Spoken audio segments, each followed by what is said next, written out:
ఇవాళ ప్రజలు క్లియర్గా ఉన్నారు. ఇవాళ ఎన్నికలు జరిగితే 100 సీట్లతో మళ్ళీ బీఆర్ఎస్ అధికారంలోకి వస్తుంది.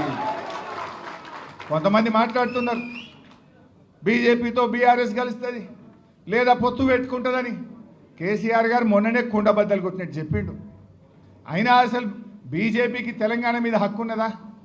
ఆనాడు 1996లో 1 ఓటు 2 రాష్ట్రాలని చెప్పి 2000 సంవత్సరంలో 3 రాష్ట్రాలు ఏర్పాటు చేసి తెలంగాణకు మొండి చేయి చూపిందే బీజేపీ. చంద్రబాబుకు భయపడి తెలంగాణ ఇయ్యకుండా తెలంగాణ ప్రజల్ని మోసం చేసిందే బీజేపీ. అసలు కేంద్రంలో 8 ఎంపీలు గెలిపిస్తే గుండు సున్నా పెట్టి బడ్జెట్లో తెలంగాణకు మొండి చేయి చూపిందే బీజేపీ. ఇవాళ పోలవరం జాతీయ ప్రాజెక్టు ఇవ్వడం కాక బనకచెర్ల గోదావరి లింకుకు మళ్ళా తెలంగాణ నోరుగొట్టి తెలంగాణలో గోదావరి నీళ్లకు అన్యాయం చేసే అక్రమ ప్రాజెక్టుకు వత్తాసు బలికి నిధులిస్తున్నదే బీజేపీ. ఇంకా బీజేపీ ఏ ముఖం పెట్టుకున్నట్టు ఏం చేసింది బీజేపీ? ఇలా 100 సీట్లు వస్తాయని మాట్లాడుతున్నాడు. ఎక్కడ సీట్లు అయినా నీకు బీఫామ్ వస్తుందా? అసలు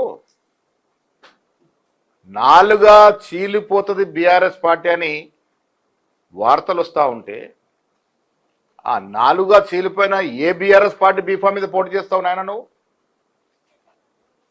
బీజేపీతో మీకున్న చీకటి ఒప్పందం వాస్తవం కాదా?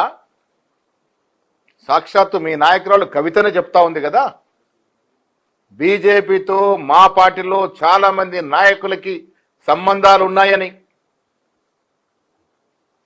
అసలు బీజేపీలో సీట్ల పంపకం కూడా కేసీఆర్ సూచనల మేరకే జరిగిందని రాజాసింగ్ చెప్తా ఉన్నాడు కదా. వాటికి జవాబు చెప్పే చేత కాదు మీరు.